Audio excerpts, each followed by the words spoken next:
Hello and good morning class. Today we are going to discuss what is graphical user interface operating system, examples of graphical user interface based operating system and their architectures. Before moving further, let's recall what we have learned in previous session.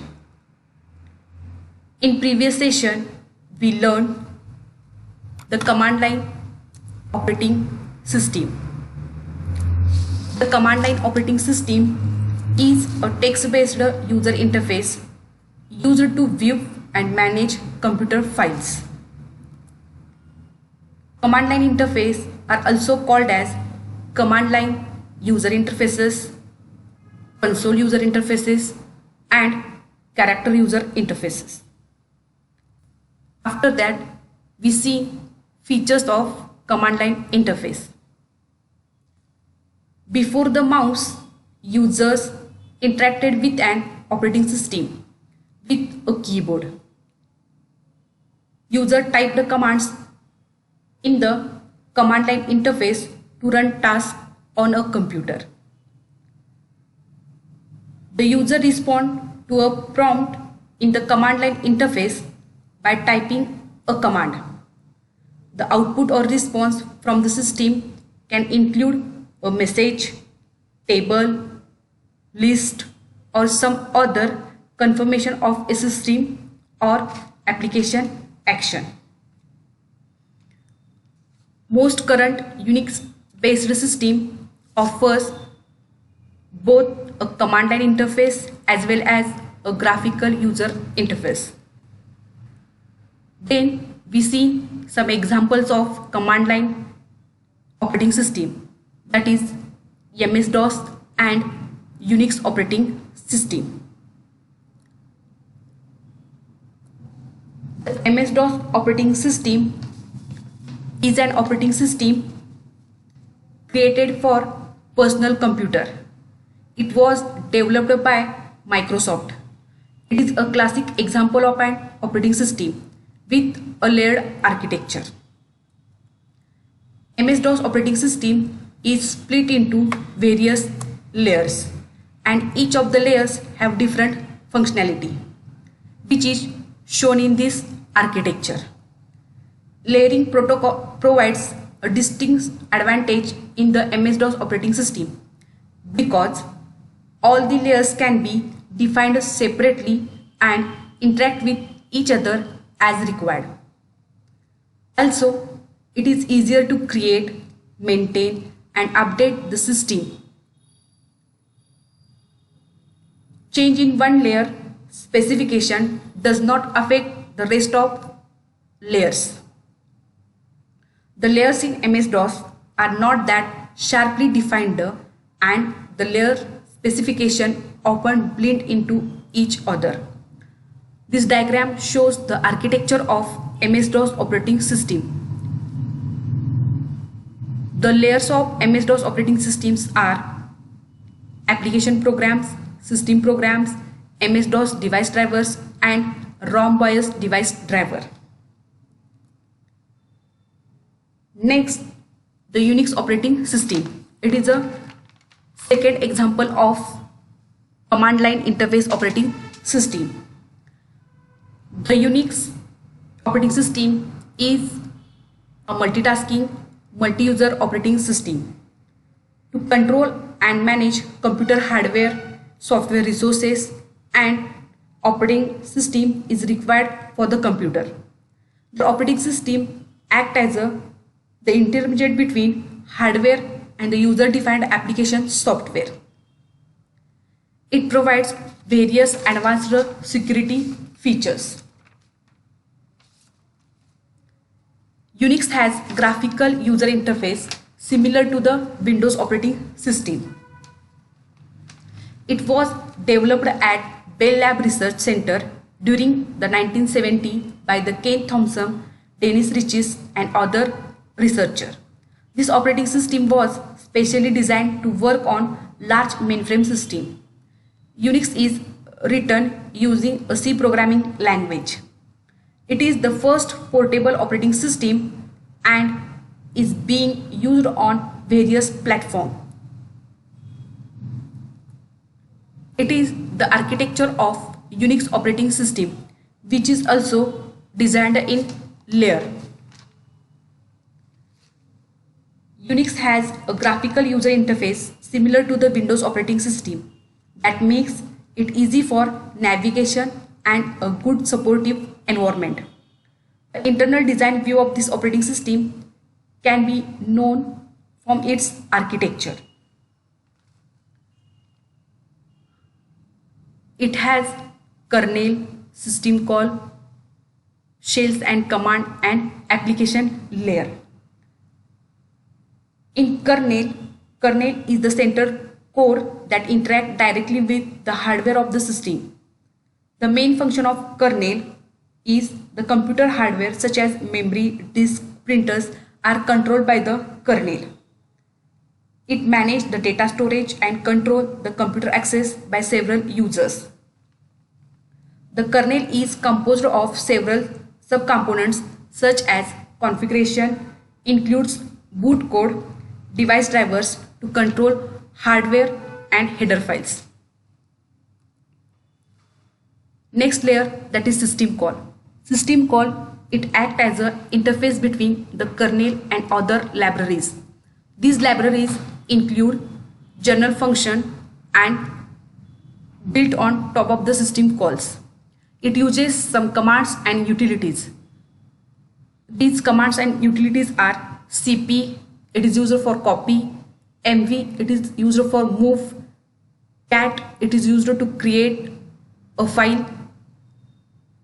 These are some examples of commands and utilities. Next, shell. Shell, it is the interface between the user and kernel. User can interact with the shell using shell command. Shell has two main responsibilities, which include interpreting the commands given by the user and execute them using the kernel, providing programming ability to the user to write shell commands for a shell script to perform specific tasks. Then we will see some properties of Unix operating system.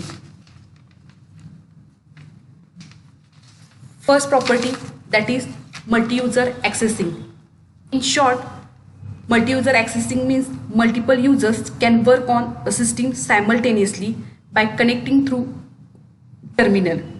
Next, multitasking. It provides the facility to run multiple programs or processes by multiple users on a same system. Portability. It provides the flexibility to be used on multiple hardware architecture. Communication. Requests and commands given by the user are carried out by the kernel and shell together. The user communicates with the system using shell. It provides inter-system communication through the TCP/IP protocol. Also, it provides pipes and filters to the user to design complex programs from simple programs. It provides a wide variety of tools for software development and software maintenance. It is very popular, used on desktop computer, laptops, mainframe, and other computing hardwares. Today, we are going to learn the graphical user interface based operating system. The graphical user interface system, it is a modern operating system, and graphical user interfaces are incorporated into nearly every interactive applications.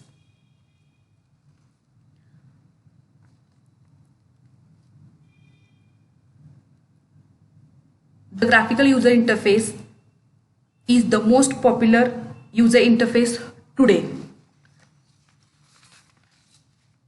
A graphical user interface uses windows, menus, and icons to execute commands. A mouse is the most common way to navigate through a graphical user interface. Although many graphical user interfaces allow navigation and execution via a keyboard. Now we will learn detailed graphical user interface operating system.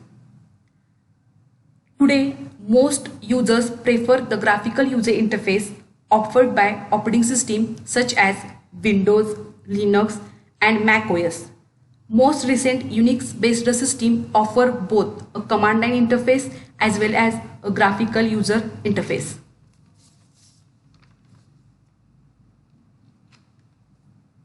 The example of graphical user interface operating system such as ATMs, self-service checkpoints, airline self-ticketing and check-in, video games, smartphones and desktop.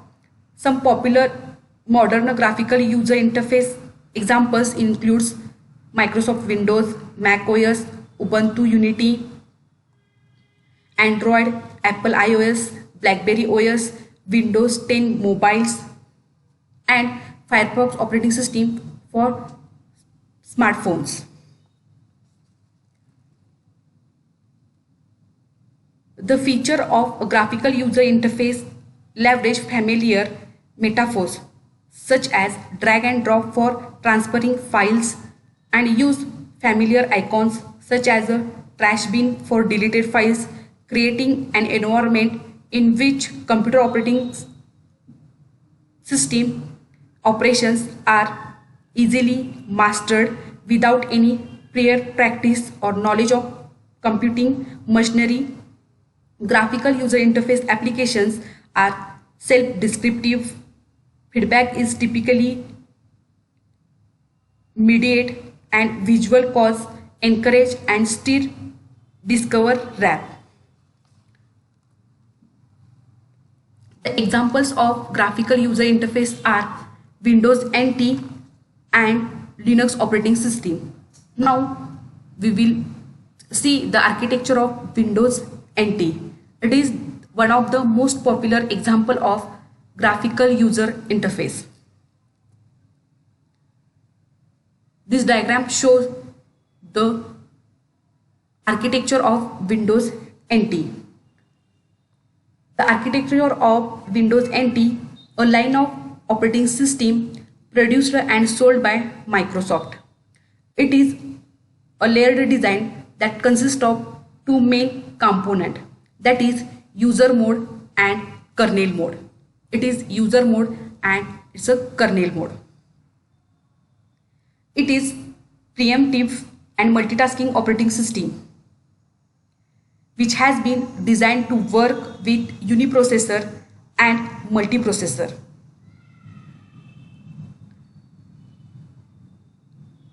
Microsoft began making 64-bit version of Windows available. Before that, there were only 32-bit version of this operating system. Now we will see the functions and specification of each layer. First, that is the user mode.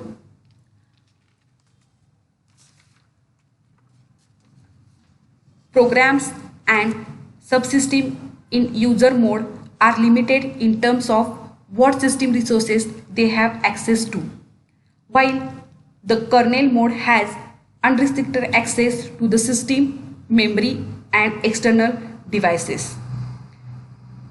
Kernel mode in Windows NT has full access to the hardware and system resources of the computer.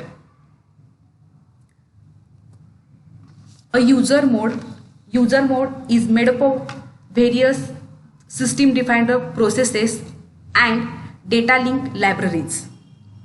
The interface between user mode application and operating system kernel function is called as environment subsystem.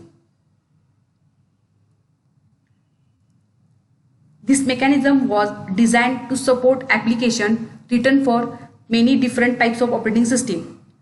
None of the environment subsystem can directly access hardware. Access to hardware function is done by calling into kernel mode routine. Next layer, that is the kernel mode. Windows NT kernel mode has full access to the hardware and system resources of the computer and run code in a protected memory area. It controls access to scheduling, memory management, and interaction with hardware. The kernel mode stops user mode services and applications from accessing critical areas of the operating system that they should not have access to.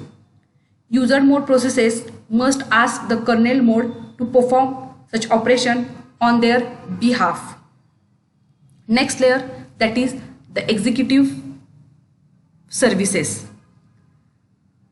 The Windows executive services make up the low-level kernel mode portion, which is placed in this layer.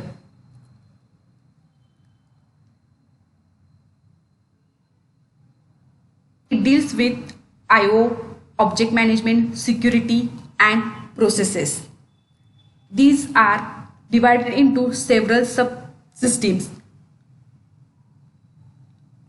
among which some listed, that is cache manager, object manager, process structure, and security. The components can be called executive services. The term services in this context generally refer to callable routine or set of callable routines.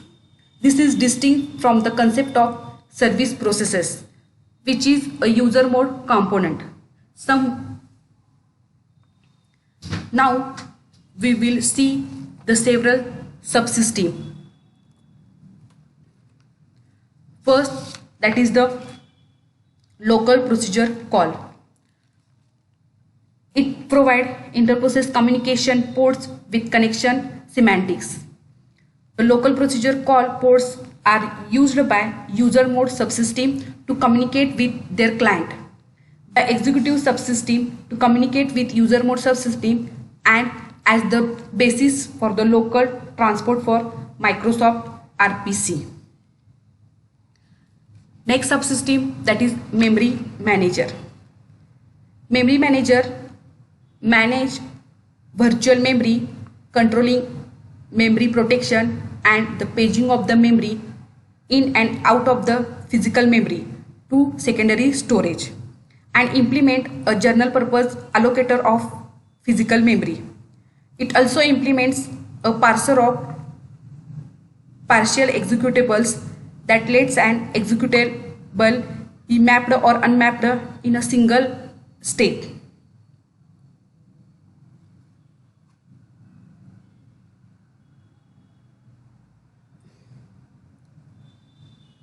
Next, that is the process structure.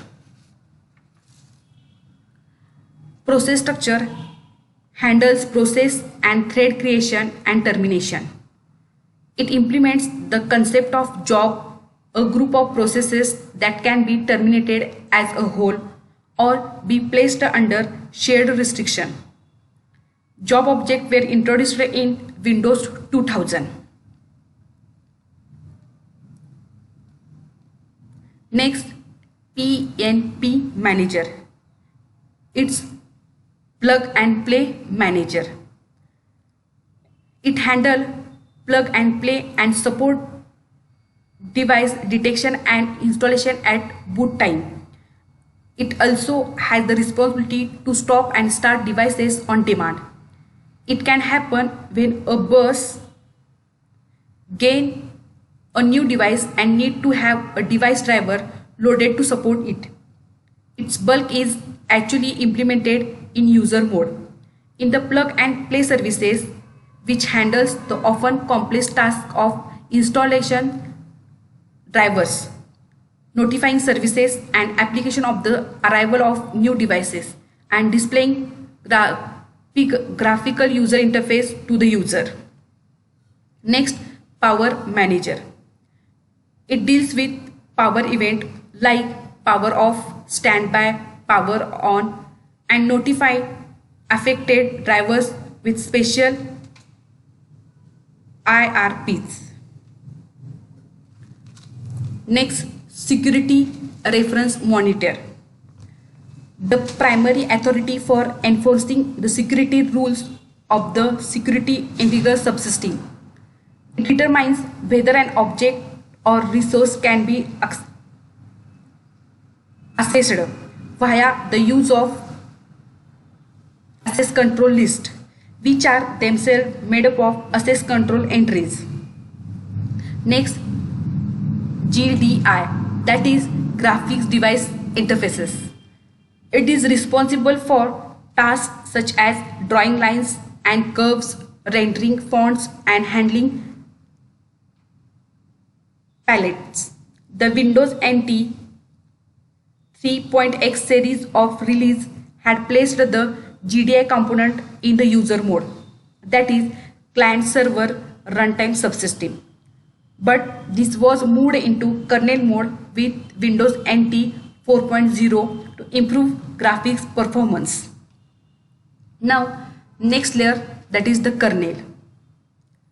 The kernel sits between the hardware subtraction layer and the executive services. It is the kernel. It is placed between hardware subtraction layer and executive services.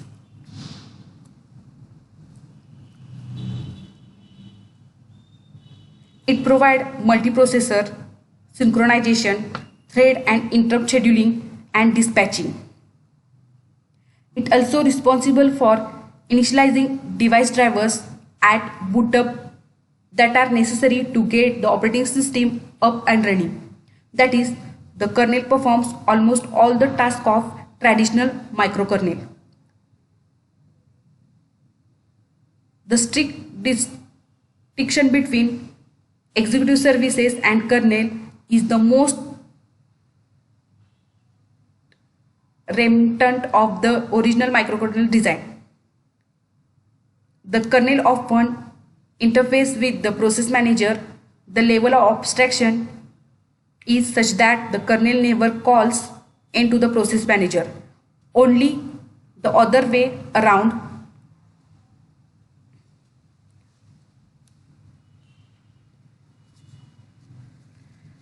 There are some kernel mode drivers. Windows NT uses kernel mode device drivers to enable it to interact with hardware devices. Each of the drivers has well-defined system routine and internal routines that it exports to the rest of the operating system. All devices are seen by user mode code as a file object in the I/O manager. Through the I/O manager itself, the devices are seen as device object. It defines as either file, device or device driver object. Kernel mode drivers exist in three levels: highest level drivers, intermediate drivers and low level drivers. The highest level drivers such as file system drivers for FAT and NTFS. Intermediate driver consists of function drivers or main drivers for a device that are optionally sandwiched between lower and higher level filter drivers. The function of driver, they relieve on a burst driver.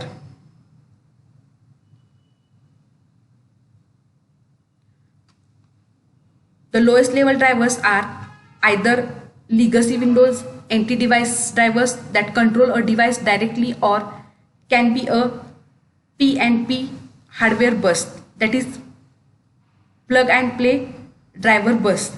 These low level drivers directly control hardware and do not rely on any other drivers. Next layer, that is hardware abstraction layer.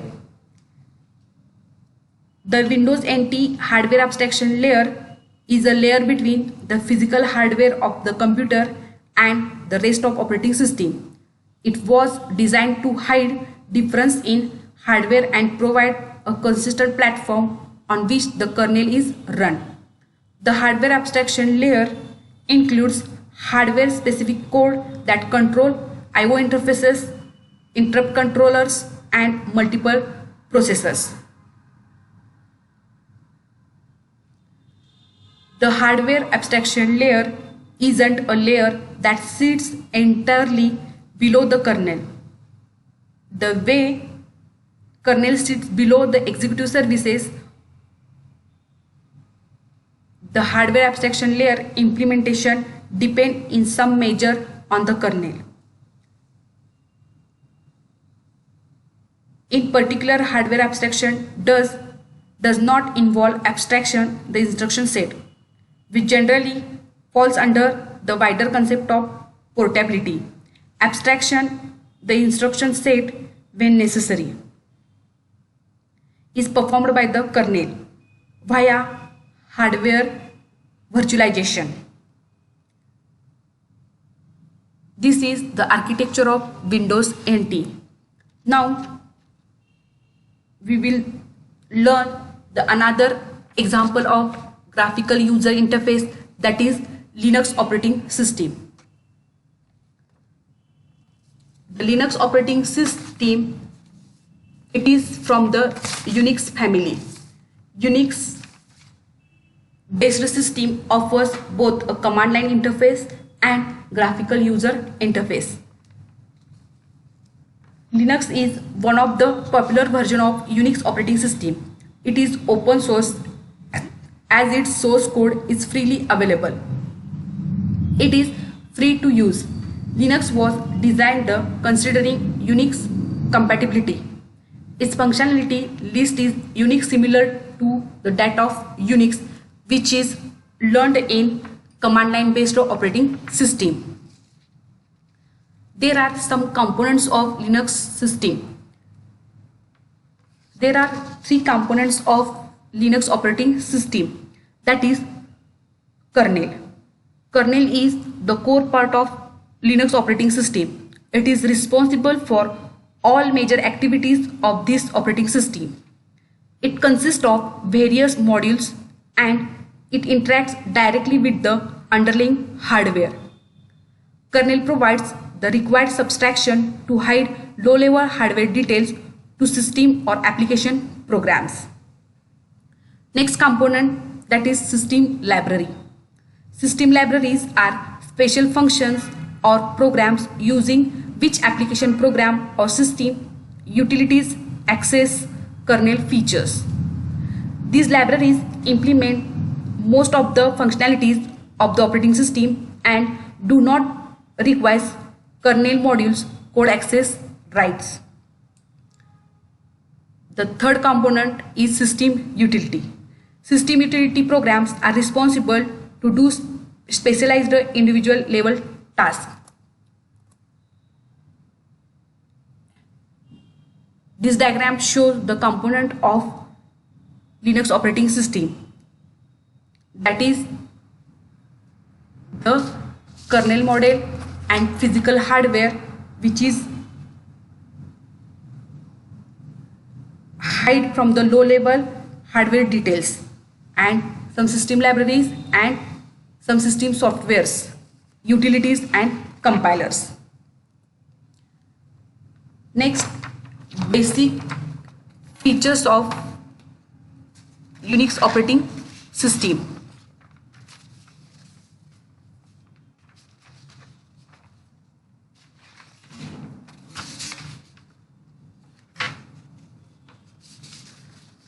The first feature, that is portable. Portable means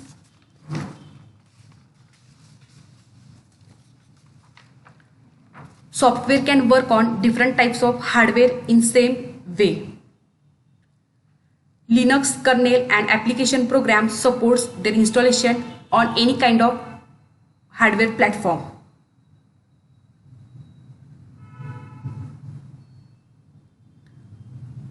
Open source. Linux source code is freely available and it is community based development project. Multiple teams work in collaboration to enhance the capability of Linux operating system and it is continuously developing. Next, multi-user. Linux is multi-user system, means multiple user can access system resources like memory, RAM, application program at the same time. Multi-programming. Linux is a multi-programming system, means multiple applications can run at the same time. Hierarchical file system. Linux provides a standard file structure in which system files and user files are arranged. Shell. Linux provides a special interpreter program which can be used to execute commands of the operating system. It can be used to do various types of operations, call application programs like security. Linux provides user security using authentication features like password protection, controlled access to specific files, encryption of data. In Linux operating system, there are two components are very important, that is kernel mode versus user mode. Kernel component code execute in a special privileged mode called as kernel mode with full access to all resources of the computer. This code represents a single process, execute in single address space and do not require any context switch, and hence it is very efficient and fast. Kernel runs such processes and provides system services to processes. Support code which is not required to run in kernel mode is in system library. User programs and other system programs work in user mode, which has no access to system hardware and kernel code. User programs utilities use system libraries to access kernel functions to get system's low-level tasks. Now we will see the architecture of Linux operating system, which is almost same as Unix operating system, which we already learned in command line based operating system. It is also layered architecture. The layer consists hardware layer, kernel, shell, some command and utilities, and user. Now we will see one by one these layers. First, that is the hardware layer. Hardware, it is a physical component of computer system. It consists all the peripheral devices, that is memory, CPU, RAM. Next, kernel. It is the core component of operating system, interact directly with the hardware, provide low-level services to upper layer components. Next, shell. Shell, it is a software system which gives the interface to kernel, hiding complexity of the kernel's function from the users.